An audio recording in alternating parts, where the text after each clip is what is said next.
All right, welcome to another episode of Blog Talk. Today we're talking about from anxiety to comfort, how to help your elderly parents with assisting living decisions.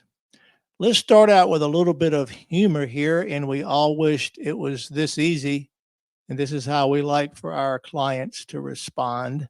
So let's check this little short out. All the way in to lay it in. This guy's one of the most underrated players in the league.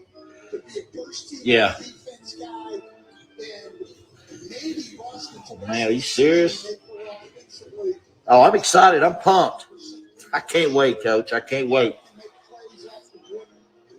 Yes. I've been dreaming this all my life. I'm ready, Coach. All right. All right. Thank you. Thank you so much. Going to assisted living.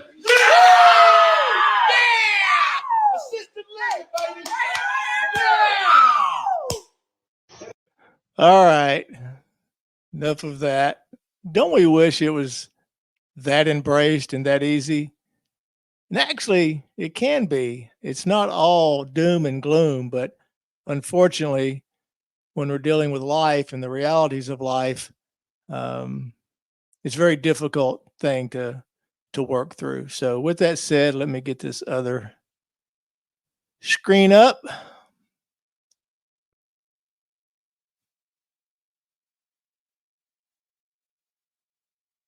All right, here we go. When it comes to those decisions, so obviously you're here because you're facing having to talk with your family and your loved ones about transitioning from their home to assisted living, maybe memory care. I want to share some of the things that, even though I'm in this business, it's not been as easy with my own family.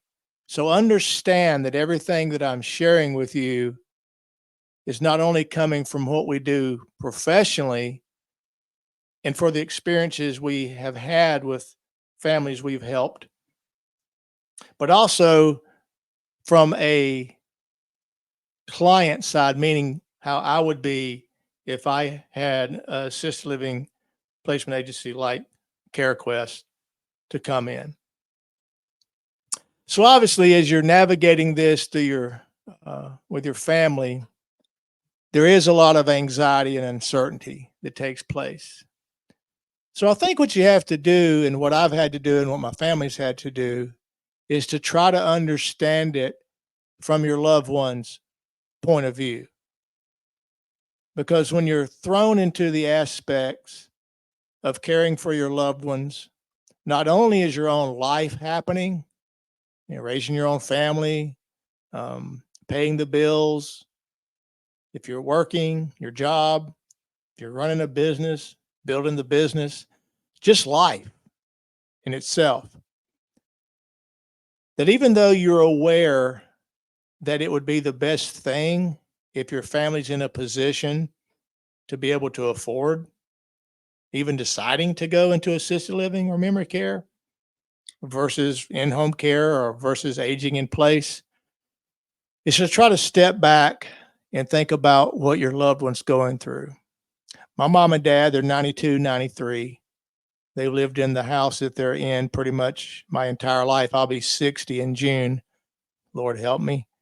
And they moved out into this house when I was in third grade. So they've been there for a long time. So it's leaving what you're comfortable with and all that you've known for quite some time. So just be aware of what they're going through instead of what we want for them.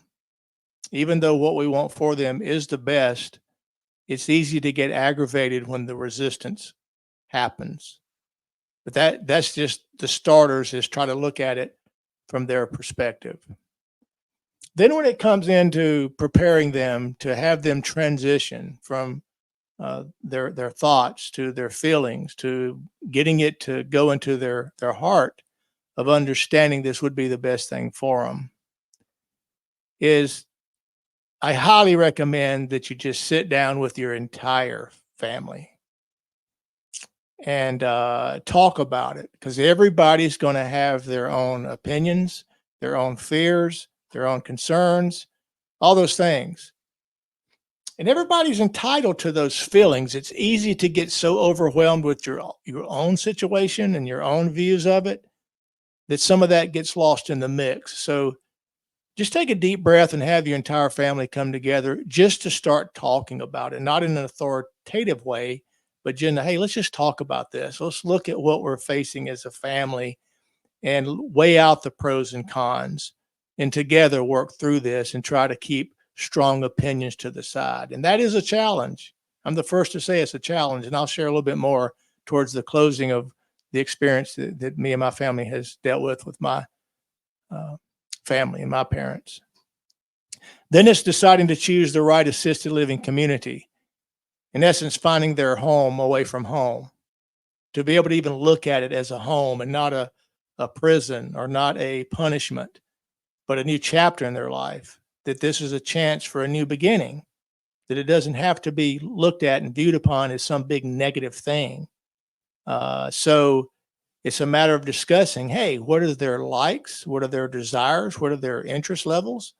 Now, obviously, when you get into memory care and there's stages of illness that your loved one's not really fully there to even understand what's going on, that's a whole different situation. That has to be handled with more delicate hands, because they're already confused depending on the level of their disease, the different stages of it. So that in itself is its own challenge, but it still doesn't change the fact of learning how to navigate that and even talk about it, or guide to the doorsteps of those decisions.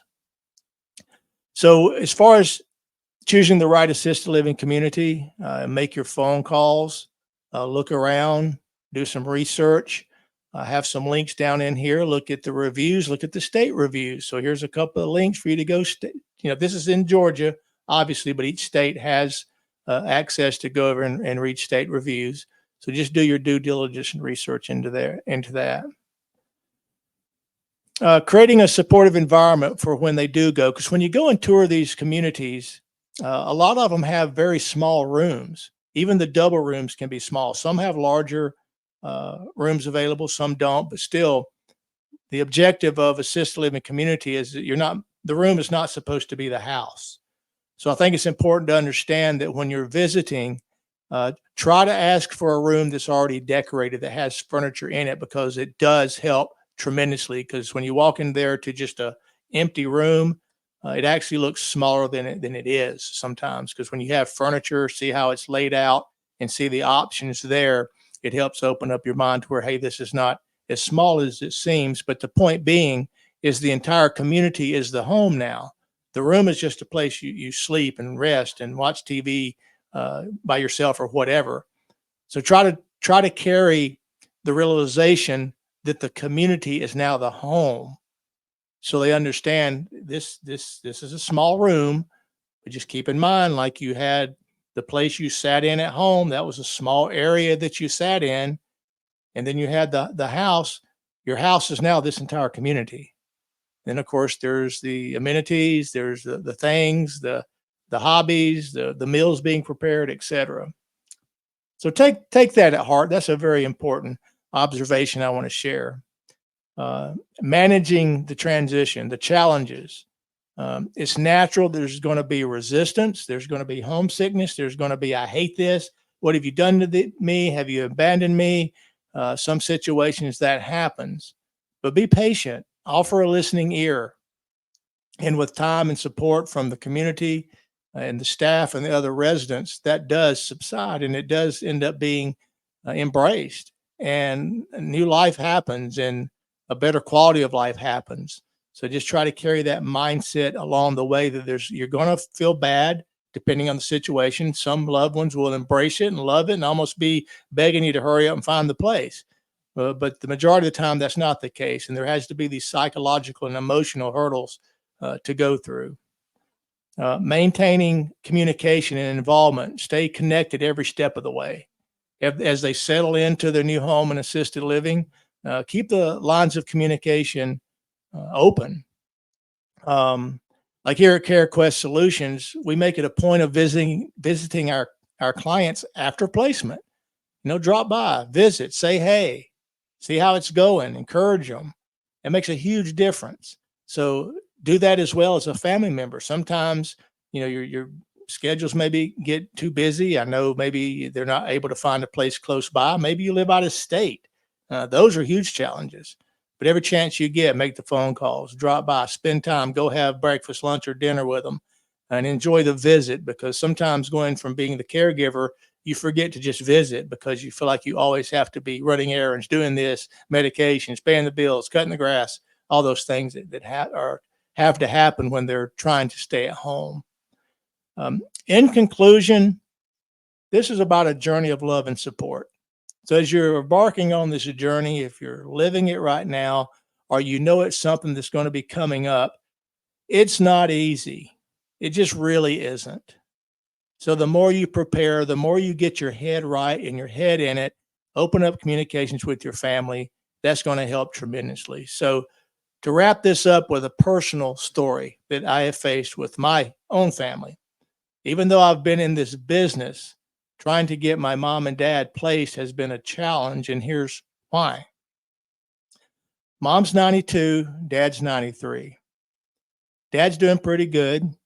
Hearing aids, that's a challenge. Mom had to go into hospice at the end of last year, and we didn't think she was going to make it. Mom is now home with hospice, and several times this year we thought mom was going to leave us and go home, go to heaven, right? But what's happened is as a family, I was realizing that their quality of life living at home, having the nursing care that was happening, it was not a good environment for their psychological aspect. They needed some social interaction. And mom had rebound from hospice. Hospice was still serving her, but it was still to the point of she could have had a better quality of life. And we were going, and me and my sisters and my wife were all talking about the pros and cons of each decision. Dad's adamant wants to stay home, but we're trying to look out for their best interest financially. And the amount of money that's being spent on the full-time care that mom was then requiring, which we were able to scale back on. So we actually took dad, went and visited a community that would be just right for him. He actually had a really good longtime friend that was there. His wife had passed and he had moved into the independent living side. Dad technically would qualify for independent, but mom needed assistance. She needed, some higher levels of care. And it was a very difficult decision to talk about, just to talk about it. My sisters had their concerns and fears as well as I did, but I understood overall it'd be the best thing, and understanding that these communities, the staff was very accustomed to the different levels of needs that were going on. But the concerns are having someone to consistently be there for mom was important. So what happens if mom needs somebody and it takes 3 to 6 minutes for the community to respond? Those are legit concerns. But eventually, we'd put down the deposit, and then mom took a turn for the worse. And so we backed off, and we didn't think she was going to make it. Mom is still hanging in there. She is suffering some, but we're just in that no man's land of not knowing what's going to take place. And it would be a very difficult transition now to place her until things settle out in a way for us to get a compass on it. So what I'm sharing and saying is I understand how complex this is. And I'm going to just say right up front, obviously CareQuest Solutions here in the state of Georgia, if you've come across this blog or you come across this video, I try to provide access to some tips and to some things to help you through the journey to make the right decision, to give you ideas and things to think about, to open up communication and try to eliminate some of the stresses that comes with family dynamics. But I highly, of course, recommend to use a local placement agency like CareQuest Solutions. There's a lot of wonderful local placement agents in the state of Georgia. I always caution, be careful before you fill out an online form, because there's some big, large online lead aggregators that they do offer some valuable information on their site. But the goal is to get you to fill out a form, to raise your hand, and then they're going to take that data, they're going to monetize it, and they're going to blast it out to as many places that they have referral agreement, commission agreements with, and you're going to get hammered. I mean, overwhelmed with phone calls, and it's going to add a tremendous amount of stress. If you want to make it the easiest on yourself, just reach out, give me a call, reach out to a local placement agent if you don't want to call us, and bring that advocate in. They're that barrier for your family. They do the heavy lifting. They do all the things to help find out what the needs are for your family.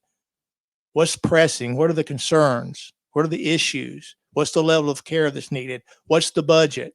And they'll do everything for you. And it all comes for the low cost of free. Every local placement agency, including CareQuest, we do not charge the family a penny for our services. If this is the right approach, anybody that is in this business, it should be heart-led first, because we here at CareQuest truly care about each and every one of our clients. And we know the emotional toll that all this takes. So one thing you're not going to get by filling out a form online with these large companies is empathy, compassion, someone taking you by the hand, someone to love on you, someone to set up the relationships of the tours, to go on the tours with you, to be that buffer between you and the community. Because once you visit communities, they want to get people to move in. So they're going to get a little bit aggressive to try to get you to come there. All that pressure is taken off by using a local placement agency. So anyway, if you want to go ahead and do it yourself, I hope these tips work. I highly encourage you to take advantage of the tips that are provided here. Go back to the video at the first and get a chuckle out of it. It is funny. I wish everybody would embrace it like that, but that's not the world we live in. So I hope that this blog talk has helped. If you opted to watch this video as an overview on this blog, please share with anybody that you know of that's going through this same thing. We are surrounded by people that are caregiving for their loved ones. There's so many people that are going through this situation. And if God gives the days to live, everybody you know is going to go through it, because if we don't die first, we're going to get old. If our loved ones don't die first, they're going to get old. So this is going to visit every one of us. So for those of you that are going through it right now, my heart's there for you. We're here to support you. So until the next show, I am Mark with CareQuest Solutions, and this was Blog Talk episode 2, and we'll check you out on the next show.